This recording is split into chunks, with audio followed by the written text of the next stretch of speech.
Graham Mertz, Princely Umanmielen, and Montrell Johnson are the most important Florida Gators to determine the team's success in 2023. You are Locked On Gators, your daily podcast on the Florida Gators. Part of the Locked On Podcast Network, your team every day.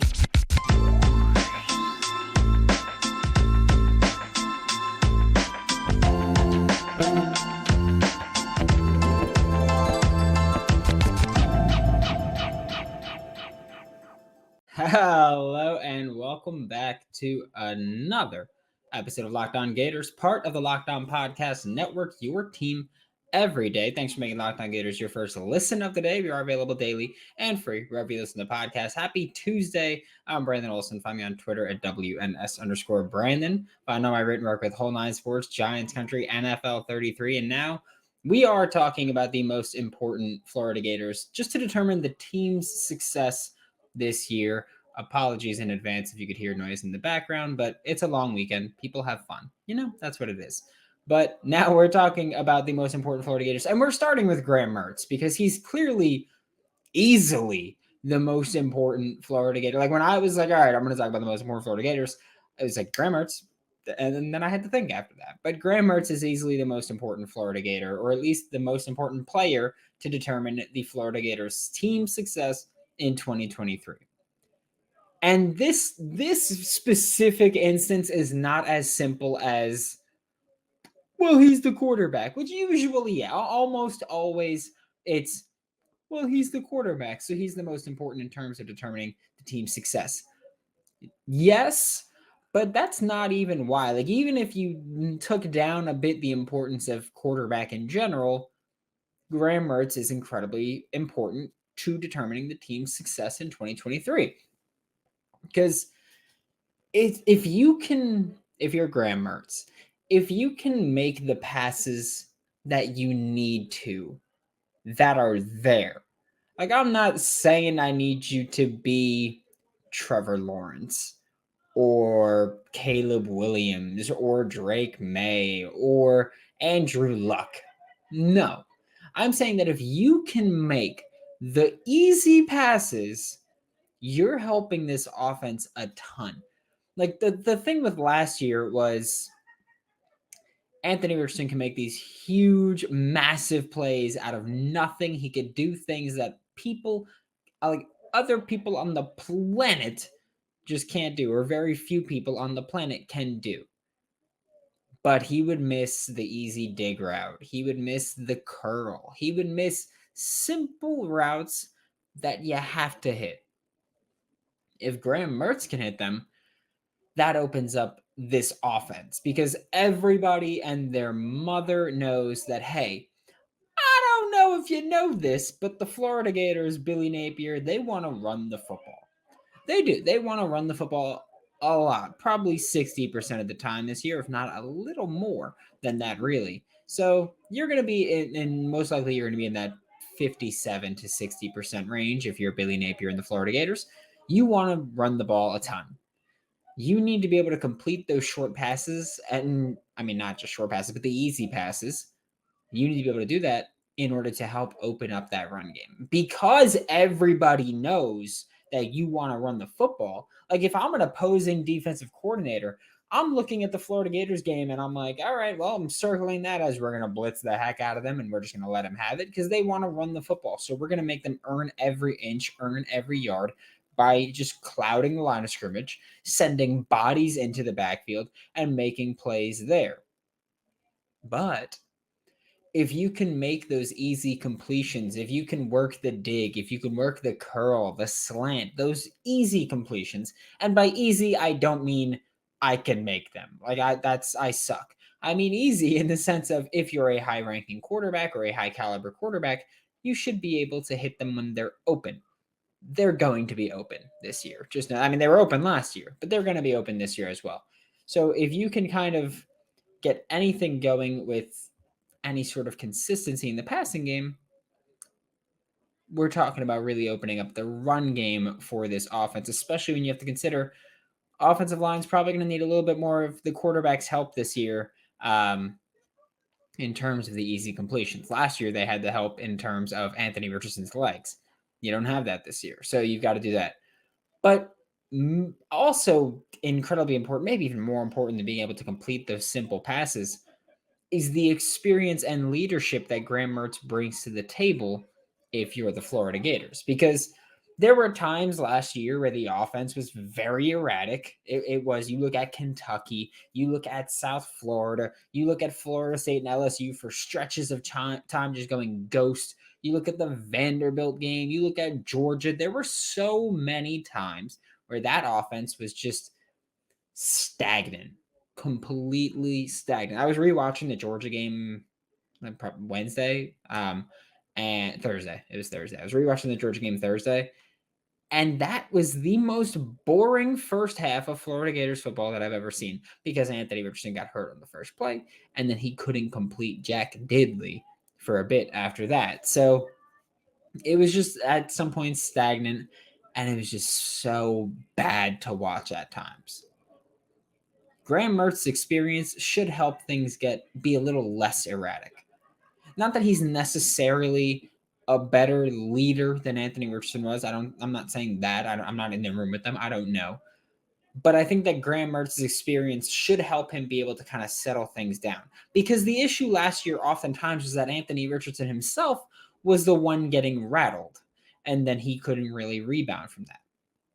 Graham Mertz's experience in big-ish games as a starting quarterback in the Big Ten for a while, and just his, I guess we'll say leadership. I hate saying it because I feel like I'm saying he's a better leader than Anthony Richardson, which I don't think is true.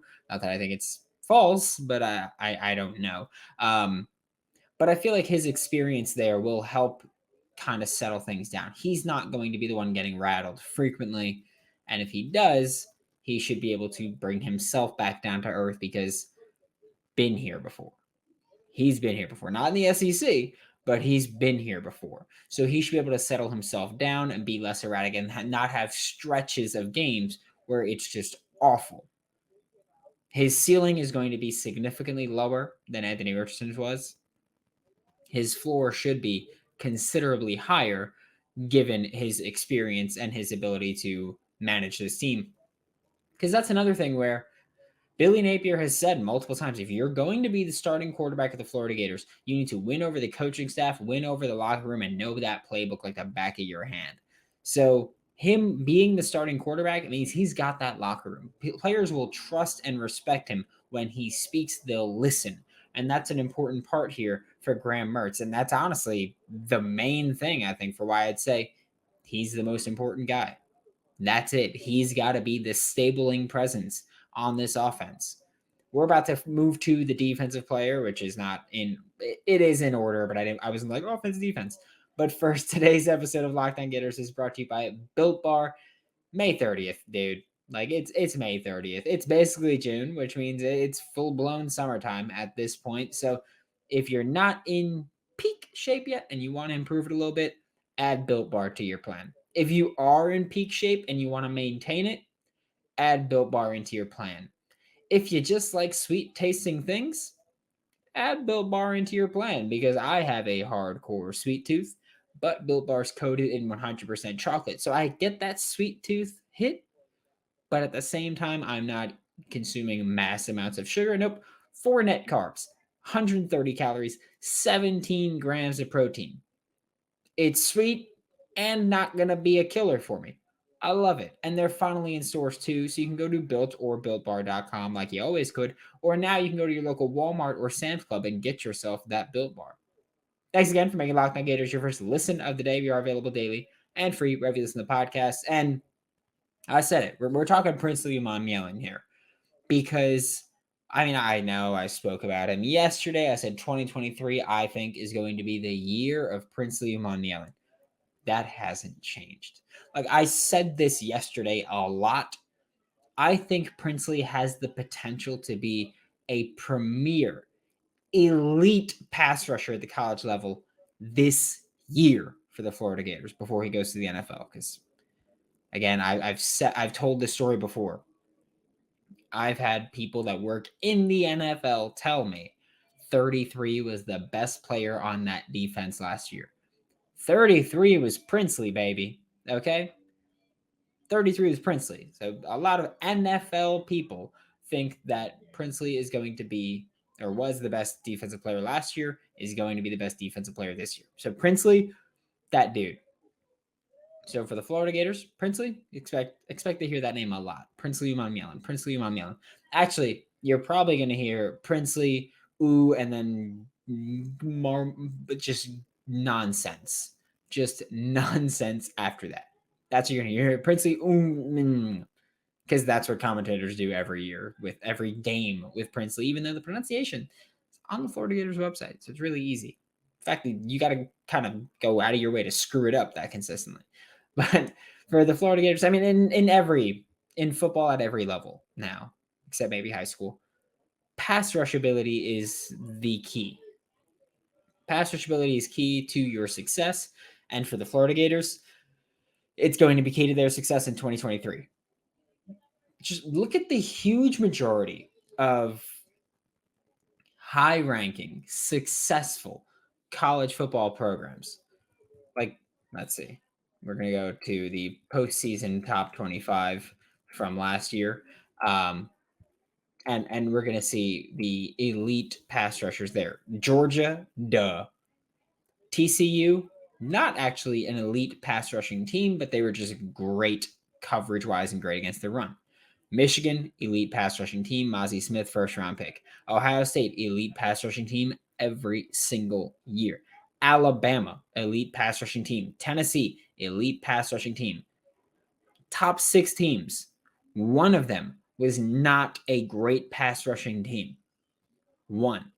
The best teams in college football tend to have pretty good pass rushers that can take over the game. And if they can't take over the game, then they're at least consistently producing chaos. That's what Princely has to be this year. Successful wise, that's what Princely has to be this year. He has to be the leader of this Florida Gators pass rush. I don't need 14 sacks from him.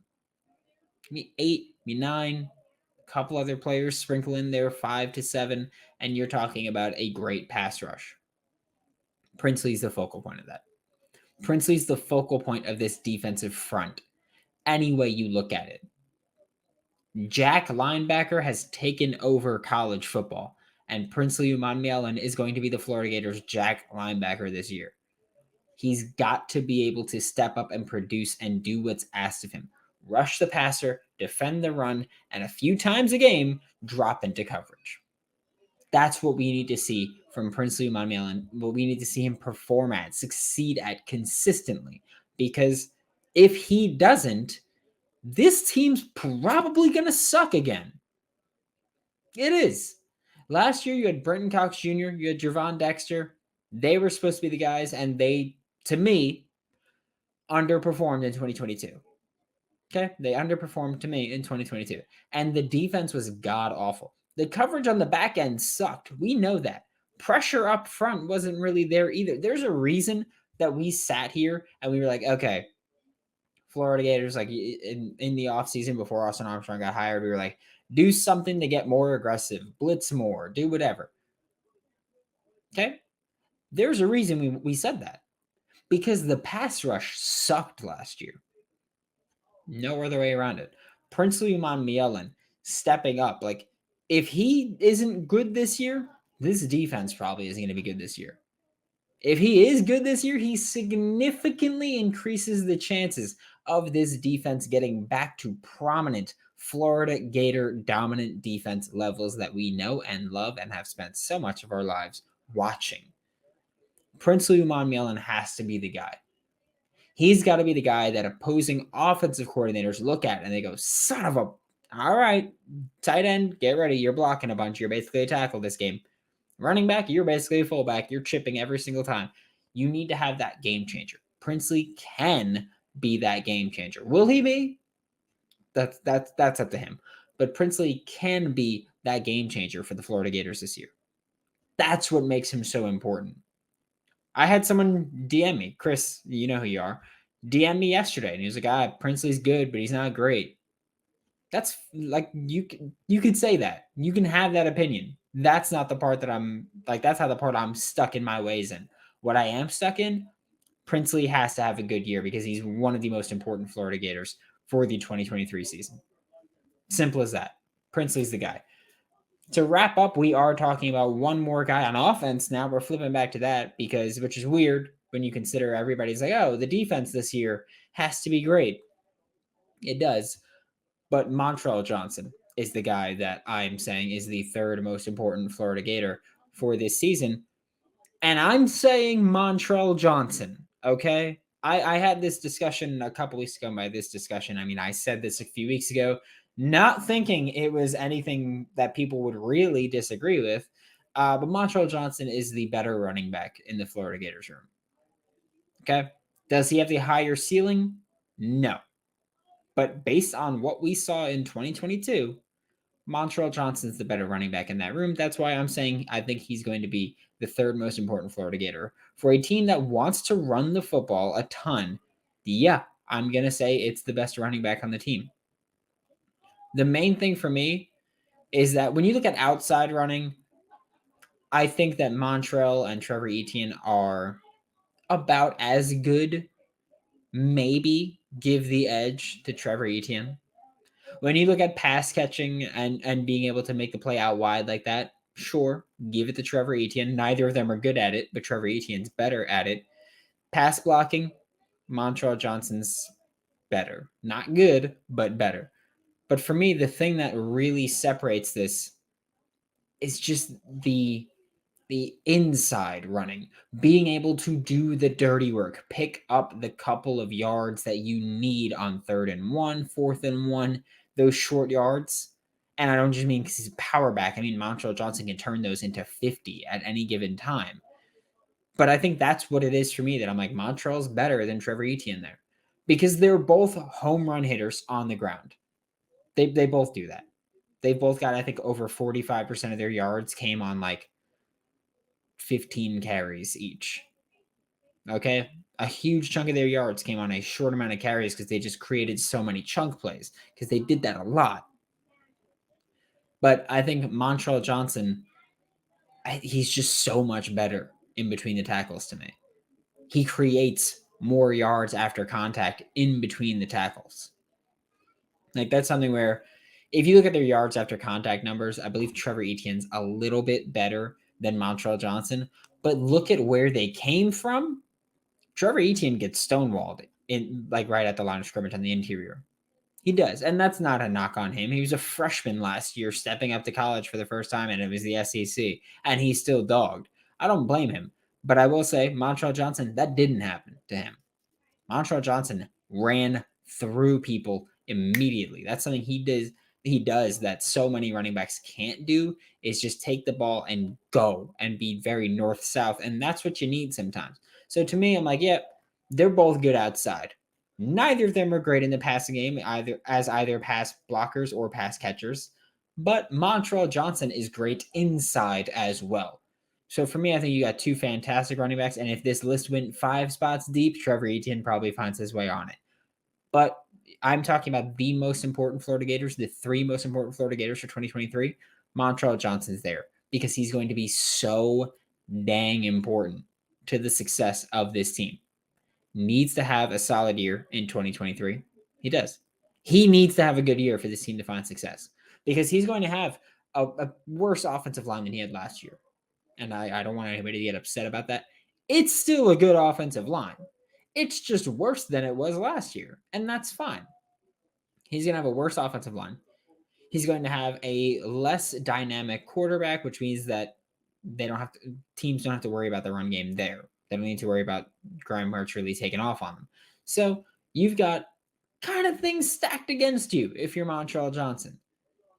You're going to face more aggressive defenses, heavier boxes defensively. You're going to have a worse offensive line to open up those lanes for you against heavier defenses.